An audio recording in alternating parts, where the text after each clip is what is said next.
When I was a teenager, I got caught up in the wrong crowd and I started making really bad decisions, and that led to me getting raped at a party. And I didn't tell anybody about it, and that led to me really just hating who I was, and that developed eating disorders and self-harm, and I just got to such a low place and eventually got caught up in more bad decisions, which led to getting arrested. And I just got to such a low point. I had nothing to live for anymore. And I was at the point of taking my life. I had contemplated suicide multiple times and actually researched online how to painlessly kill yourself. And I knew that at that point I needed to do something. I was going to reach out to one more person, and if that person didn't care enough to help me, that was it. I was done. I was kind of a weird kid growing up. Most kids get dragged to church by their parents, but instead I begged my parents to drop me off at church.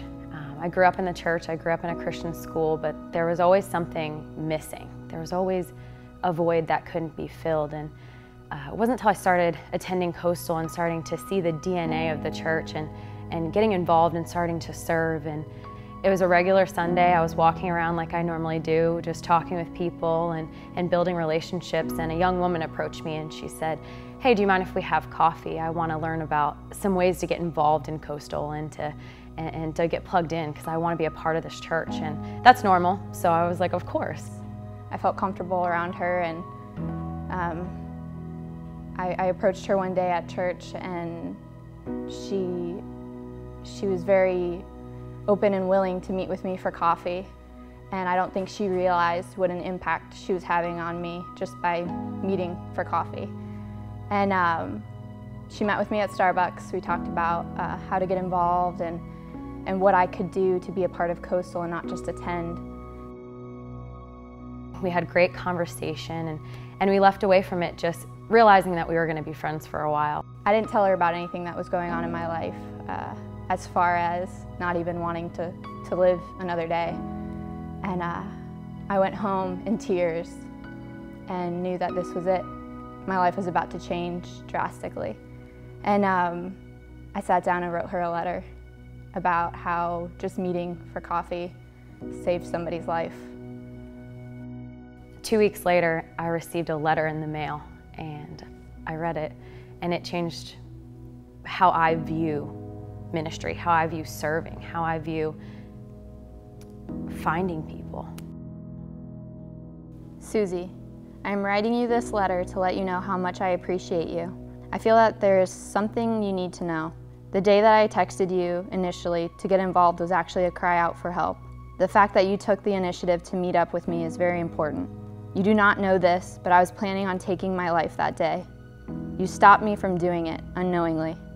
The fact that you took time out of your day to meet with me changed my life. You cared enough to support me and talk to me, and ultimately distract me from ending my life. Thank you for opening my eyes and my heart to what could be. Thank you for having faith in me. And most of all, thank you for being the godly woman that you are, because you are truly an amazing role model. After meeting with Susie, I knew that things needed to change. I needed to make some changes in life, and it wasn't overnight. It's a continual process. But I'm so excited about what God's doing in my life and what He's done in my life so far, and just the impact that I'm allowed to have on people now because of the things that I've been through. I'm so thankful for all the things that God's done in my life and the change that's happened in my life, and it's given me opportunity to invite people to Coastal and make an impact in their life, and I'm just so thankful for it. I appeared happy on the outside, but inside I was a wreck. I was drowning myself in alcohol nightly.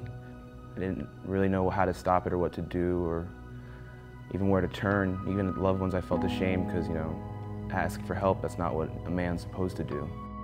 So I saw a post by Kaitlin Baker on Instagram that said, "Grow a pair." And with the imagery that was used, I thought that was pretty funny and unconventional for a church to use, so I decided to check it out. It was rough at first because I was never from a religious background, but Coastal was more about helping and not really so concerned about, religion. And I really held on to that, I grasped onto that. And through time, I kept going every Sunday, meeting new people.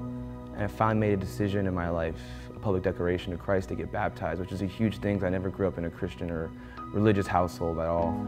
It was a life-changing decision. And while I am baptized and I do, pledge my life to Christ, I still do have demons I do battle, but now I don't battle them alone anymore. I battle them with the help of Kaitlin and, of course, Christ. So I'm forever grateful for that. I love my church because it gave me hope.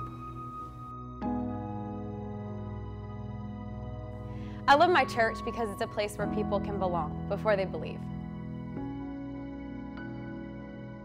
I love my church because it changed my life completely.